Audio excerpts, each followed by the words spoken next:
Welcome back to another এটা দুখ লগা ব্লগলৈ।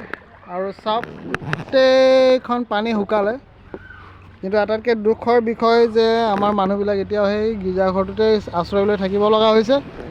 আৰু আমাৰ গাঁৱত এতিয়ালৈকে পানী কমা নাই। আৰু ওপৰেঞ্চি আজি ৰাতি যিটো বৰষুণ দিছে, সেই বৰষুণত আকৌ পুনৰাই পানী হ'লহে বোলে। এয়া চাওক, আমাৰ এইটো ৰাস্তা, এইটো সোমাই অহা ৰাস্তাত গাড়ীবিলাক ঠিকে চলি আছে শুকানকৈ, কিন্তু আমাৰ এই সোমাই অহা ৰাস্তাটোৰ এইটো অৱস্থা এতিয়াও এনেকুৱা।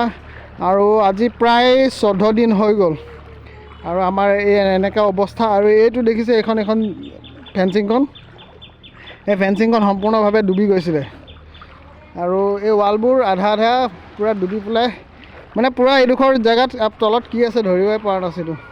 আৰু মানুহ আমি এতিয়াও এনেকৈ অহা যোৱা কৰিব লগা হৈছে। ঘৰ দুৱাৰবিলাক চাফা কৰিবলৈ আহিছোঁ, কিন্তু মানে লেট্ৰিন বাথৰুমবিলাকত এতিয়াও মানে ক্লিয়াৰ হোৱা নাই, পানী ওলাই যোৱাই নাই। সেইটো কাৰণে থাকিব পৰা অৱস্থা নহয়। কিন্তু আহি আছোঁ, ৰাতিপুৱা ওলাই আহোঁ মৰাণৰ পৰা, আৰু ঘৰ দুৱাৰ চাফা কৰোঁ, আকৌ পুনৰাই মৰাণলৈ গধূলি হ'লে ঘূৰি যাওঁ। খোৱা বোৱাৰ একো টাইম টেবুল নাই, একো হাইজেনিক নাইকিয়া, এনেকৈ জীৱন যাপন কৰিব লগা হৈছে। আজি প্ৰায় 14-15 দিন হৈ গৈছে। এতিয়া আপোনালোক যাম ভিতৰৰ ফালে, অলপ আপোনালোকক আমাৰ গাঁৱৰ পৰিৱেশটো অলপ দেখাম। Content creator Bakul Boro from Guwahati, আৰু লগত আমাৰ ভাইটিহঁতেও আহিছে, আৰু তেওঁলোকে বহুত অলপ কিবা মৰম লৈ আহিছে চাওক গাড়ীত। আৰু এয়া আমাৰ গিলবাৰ্ট ভাই, আৰু এয়া আমাৰ বকুলতি, আৰু আমাৰ ভাইটি আহিছে চাবুৱাৰ পৰা। তেওঁলোকে আজি এইমতে আমাৰ বানপানী, মানে বেতবাৰীত কেনেকৈ বানপানী হয় এইটো চাবলৈ আহিছে। এইটো একচুৱেলি আমাৰো এটা ফাৰ্ষ্ট এক্সপিৰিয়েঞ্চ হয়, এনেকুৱা যে বানপানী হৈছিলে বেতবাৰীত, এইটো মানে ৰেকৰ্ড হৈ থাকিব মানে।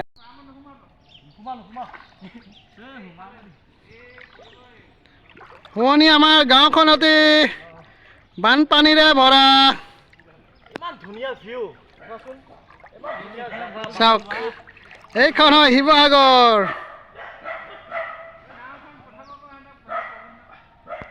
এইয়া আমাৰ গাঁৱৰ অৱস্থা চাওক, ইমান দূৰৰ পৰা মানুহবিলাক পানী চাবলৈ আহিছে। গুৱাহাটীত পানী নাই নেকি ভাই? গুৱাহাটীত পানী মানে গুৱাহাটীত দীপৰ বিলৰ পানী শুকাই গ'লে মোৰ ফেলখন নাযায় আছোঁ, উল্টা হৈছে চাগে মোৰ ফেলটো। এই তেল শেষ হৈছে হ'বলা, ভেলৰ তেল শেষ হৈছে হ'বলা। আৰু এয়া আমাৰ গুৱাহাটী আৰু চাবুৱাৰ লোকসকলে আমাৰ ইয়াত পানী চাবলৈ আহিছে। এয়া চাওক আমাৰ অৱস্থা। এইটোতো পানী বহুত কমিলে, একচুৱেলি এইটো বহুত পানী কমিলে এতিয়া। ইয়াত বহুত পানী আছিলে, ডিঙিলৈকে পানী আছিলে, ইমানলৈকে, ইমান লিটাৰেলি গাইজ, মই সপোনতো ভবা নাছিলোঁ যে এই ঠাইত এনেকৈ পানী হ'ব। কাৰণ মই এইটো জেগাত আমি ক্ৰুচেড কৰিছিলোঁ, এইটো জেগাত আমি মানে খোজ কাঢ়িছিলোঁ। আৰু বিশ্বাস কৰিব গাইজ, সেইটো জেগাত মই মানিমুনি শাক কাঢ়িছিলোঁ চাটনিৰ কাৰণে। আজি সেই জেগা মানে ভাবাত চাই মানে কল্পনাটো ভবা নাছিলোঁ যে এনেকৈ হ'ব বুলি, আজি ভেল চলাব লগা হ'ব বুলি। তো মোৰ বেয়া লাগিল বস্তুবিলাক দেখা পাই, পৰিস্থিতিবিলাক দেখা পাই। আই হোপ কি সোনকালে ভাল হৈ যাওক। আৰু মই বিশেষকৈ এইটোৱে ক'ম যে চৰকাৰে এইটো ঠাইতো একচুৱেলি নজৰ দিব লাগে, যে ইয়াত পানীখিনি ওলাই যাব পৰাকৈ কিবা এটা ব্যৱস্থা কৰিব লাগে। কাৰণ ইয়াত পানীখিনি ওলাই যাব পৰা নাই, সেইকাৰণে। এইখন আমাৰ গাঁও চাওক, পানীৰে একেবাৰে ভৰি আছে। ভঁৰালটো এই পাওঁ আছিলে, এতিয়াতো বহুত কমিলে। আমি ইয়াত খোজকাঢ়ি যে সোমাইছোঁ, পানী কমিলে বুলিহে সোমাব পাৰিছোঁ, নহ'লে এয়া ভঁৰাল দেখিছে ভিজি আছে কেনেকৈ। ভঁৰাল একেবাৰে চুই দিছিলে পানীয়ে, এতিয়াতো বহুত কমিলে। এইখন আমাৰ গাঁও চাওক, পানী কেনেকুৱা ভৰি আছে। এয়া ঘৰবিলাক ভৰ্তি হৈ আছে পানীৰে।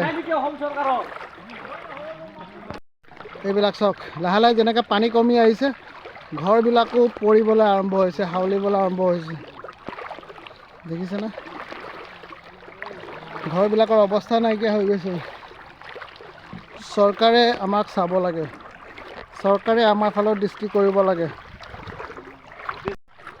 শিৱসাগৰৰ পৰা কমেও 4 কিলোমিটাৰ ডিষ্টেঞ্চত আজি এখন গাঁৱৰ অৱস্থা এনেকুৱা হৈ আছে চাওক। শিৱসাগৰৰ পৰা মাত্ৰ 4 কিলোমিটাৰ, আৰু এয়া পানী একেবাৰে ভৰি আছে।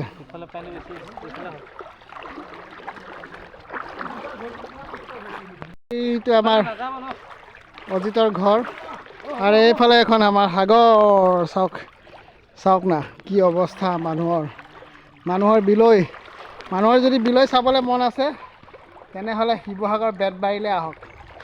আৰু মানুহৰ বিলয় চাওক गवर्नमेंट को यही बोलूंगा চাওক मतलब क्या ঘৰৰ करना है অৱস্থা आप চাওক लोगों को पता होगा বলিয়া বানে কি इधर में आना অৱস্থা बहुत কৰি जरूरी থৈ है आप গ'ল लोगों को, क्योंकि पानी निकल नहीं पा रहा है बाहर বলিয়া বানৰ অৱস্থা कितना दिन तक रहेगा আমি लोग সদায় ऐसा बाहर? বানপানীৰ কথা শুনি আছিলোঁ কিন্তু এবাৰ দেখি हर পাইছোঁ কি जगह पे অৱস্থা चला হৈছে गया गवर्नमेंट और অবৈধ কয়লা খনন আৰু অবৈধ শিলৰ কুঁৱাৰী খান্দি থকাসকলে আজি এইটো পৰিৱেশ আজি এইটো পৰিস্থিতি ভোগ কৰিব লগা হোৱা নাই কিন্তু সাধাৰণ লোকবিলাকে সাধাৰণ ৰাইজেহে আজি এইটো পৰিস্থিতি ভোগ কৰিব লগা হৈছে কাৰোবাৰ বেলেগৰ ভুলৰ কাৰণে আজি বেলেগে আজি ভুগিব লগা হৈছে এনে এটা পৰিস্থিতি আজি মানুহৰ এই পৰিস্থিতিৰ কাৰণে আচল দায়ী কোন আজি প্ৰশ্নটো মই চৰকাৰক এইটো সুধিব বিচাৰিছোঁ কাৰ ভুলৰ কাৰণে কাৰ পকেট গৰমৰ হ'বৰ কাৰণে আজি এইটো পৰিস্থিতি গোটেই শিৱসাগৰ ৰাইজে ভুগিব লগা হৈছে তো এইটোৱে আছিলে আজিৰ ভিডিঅ' তো আপোনালোকে শ্বেয়াৰ কৰিব লাইক কৰিব আৰু মই বিচাৰোঁ যে চৰকাৰলৈকে এই ভিডিঅ' গৈ পায়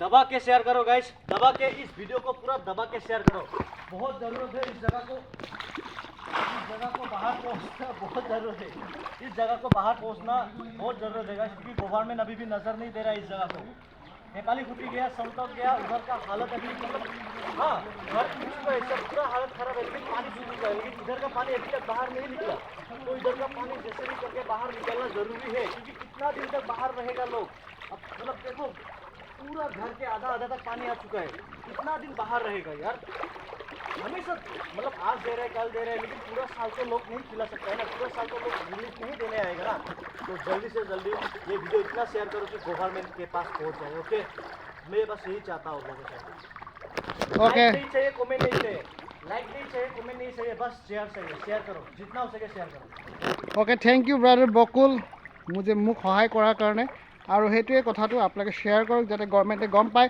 যে বেতবাৰীটো এনেকৈ এটা পৰিস্থিতি হৈ আছে কাৰণ বহুতে অকল নেপালী খুঁটিতে ফ'কাছ কৰি আছে কিন্তু বেতবাৰী অঞ্চলত যে এনেকৈ এটা হৈ আছে সকলোৱে গম পাব লাগে তো এইটো আছিলে ভিডিঅ'টো সকলোকে ইয়াতে আমি আজি ভিডিঅ'টো সামৰণি মাৰিছোঁ পানীও বহুত দ হৈ গৈ আছে গতিকে সকলোকে গুড বাই